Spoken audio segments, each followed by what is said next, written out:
What's up my anime people, James Cito's back with another what if video. Today we're going to be looking at what the consequences would have been for the Narutoverse had Obito Uchiha survived his initial quote-unquote death and returned to the Leaf Village, instead of being saved by Madara Uchiha and deciding to take vengeance on the world through Madara's negative influence. This would of course have to include a little retcon for this to work, with either Obito not getting crushed by the boulder, or even if he did, perhaps, I don't know, if Kakashi used his Raikiri on the boulder and freed him? No, it never crossed your mind, did it, Kakashi?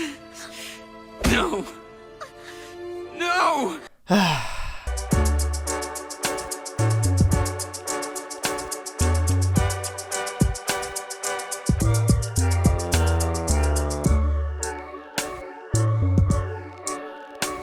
So anyone who's watched the Naruto original and Shippuden series would know just how much significant influence Obito had on world events, including how it shaped the lives of the main characters Naruto and Sasuke. Obito is a tragic character in his own right that was severely misled by Madara, who molded his dark ideology into Obito through manipulation and feeding his hatred. But nonetheless, Obito turned into one of the most evil characters in the series, and his actions certainly proved that. The Akatsuki.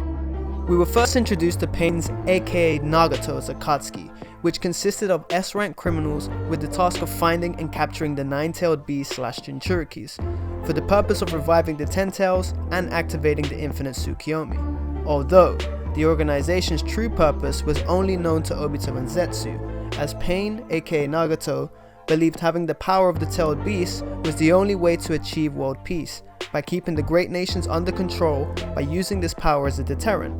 Sort of like how today's governments use nuclear bombs as deterrents to keep the peace. However, before Obito manipulated Nagato into creating this version of the Akatsuki not only already existed, but it had a whole different vision in mind, set by its original leader Yahiko, who was also Nagato's childhood friend.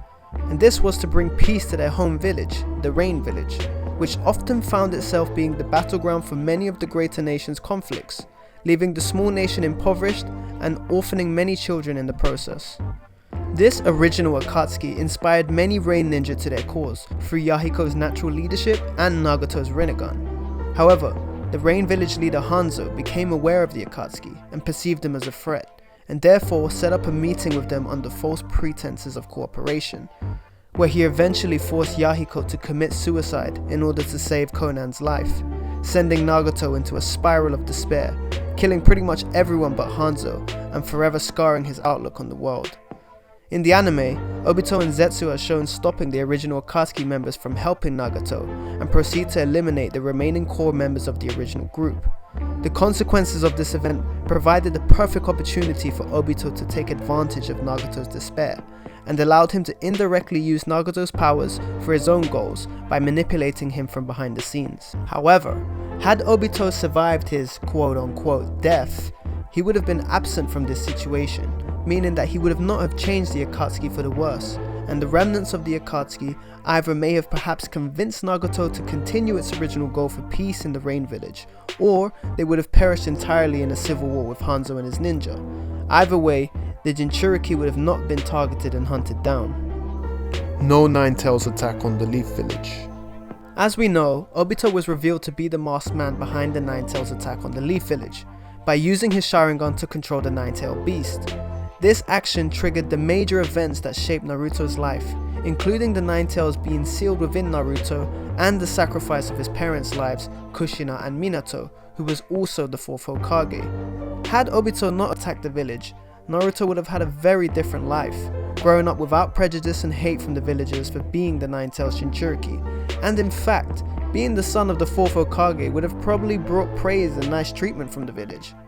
This, however, would mean that Naruto would have a totally different personality, as he would have never set himself the dream of becoming Hokage in order to seek approval from his peers.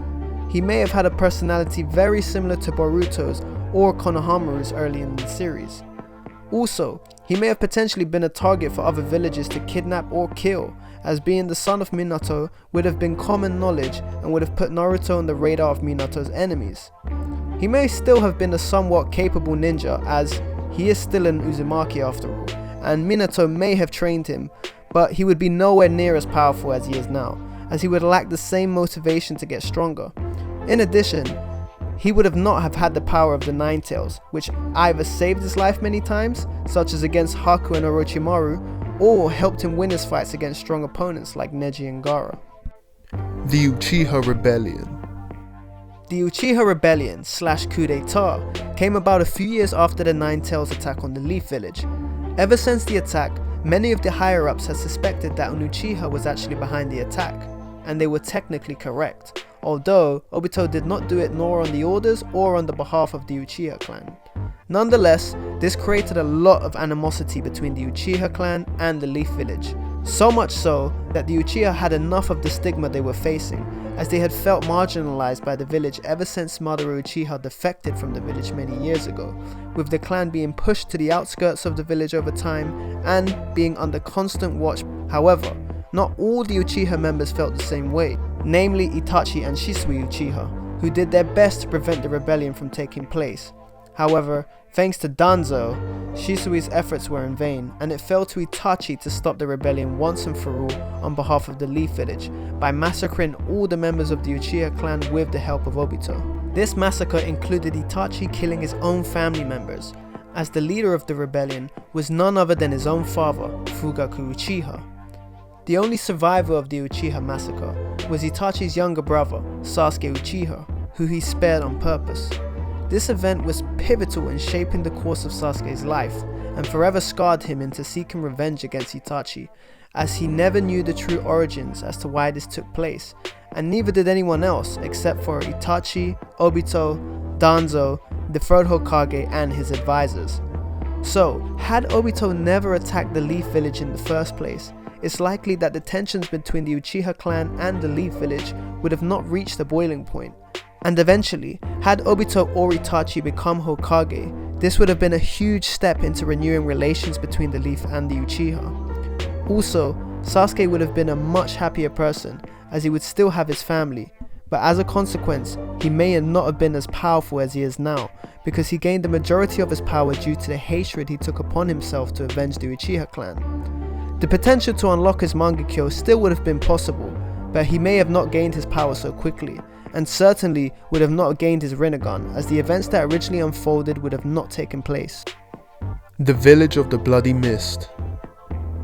The Mist Village always had a reputation for being ruthless, ever since the era of the third Mizukage, including practices like their Ninja Academy graduation process, where the final test was for classmates to kill each other to become ninja. However, its terror was taken to another level due to Obito's influence. A while after Obito's supposed death, the Mist Village had kidnapped Rin and sealed the three-tailed beast inside her, then intentionally let her escape with the purpose of having her reach the Leaf Village, lose control of her three-tailed beast and destroy it. Unbeknownst to Obito, this was all set up by Madara so that Obito would fall further into darkness and follow his plans. Eventually, Rin figures out that it's a trap and asks Kakashi to kill her to prevent this from happening. Kakashi was reluctant to do so, but Rin eventually impales herself onto Kakashi's Raikiri. Obito had just arrived on the scene and witnessed this, and without any context, fell into despair and proceeded to unlock his Mangekyo Sharingan whilst brutally annihilating every Mist Ninja that was present. After these events, Obito held a deep-seated grudge against the Mist Village for being responsible for Rin's death. He used his Genjutsu to control and manipulate the 4th Mizukage, Yagura, from the shadows, and plunged the Mist Village into an even darker and corrupt era, with zero tolerance for traitors. Many Mist Ninja, including the 7 Swordsmen, began to sever their ties with the village and abandoned it, including Zabuza Momochi, who before leaving had tried to overthrow the 4th Mizukage by assassinating him, but ultimately failed, most likely due to intervention from Obito. This is the reason he was working with Gato early on in the Naruto series, in order to gain funds to stage another coup d'etat on the village and hopefully reform it. At some point, Ao had discovered that the 4th Mizukage was being manipulated, prompting Obito to leave, with the 4th Mizukage mysteriously dying shortly afterwards. This discovery probably also contributed to the fear and persecution of people with Kekkei Genkai or bloodline abilities. As we see in Haku's childhood flashback, he was forced to hide his abilities from everyone, even his own family. Had Obito not had any influence on the politics within the Mist Village, it may have reformed its way sooner, either through the 4th Mizukage or through Zabuza's revolt, in which he planned to make ninja the ruling class. It also would have meant that the 7 swordsmen would have not have abandoned the village, and the Mist would have maintained their military strength. It also means that Zabuza not dying would have not given Naruto his first valuable life lesson on the harsh realities of the ninja world, which matured him and gave him significant motivation to want to change it. So to sum it up, even though Obito Uchiha made many people suffer through his actions, such as the Jinchuriki, the Mist Village, the Uchiha clan, Naruto's parents, and so many others, even indirectly such as Haku and Jiraiya to name but a few, the Narutoverse would still be better off with how things originally played out, with Obito as the villain, because it was his actions that forced Naruto and Sasuke into their destiny in order to gain the strength they needed to fight against the ultimate threat, the Ten Tails and the Otsutsuki. Not to mention the fact that if Obito had not declared the 4th Ninja War and forced all the villages to unite against a common enemy, the 5 great nations would still be at war now. It's only because of the cooperation and the sacrifices they made together that they began to understand each other and realized that they could all prosper without any conflict. Although, this is only my opinion on the matter.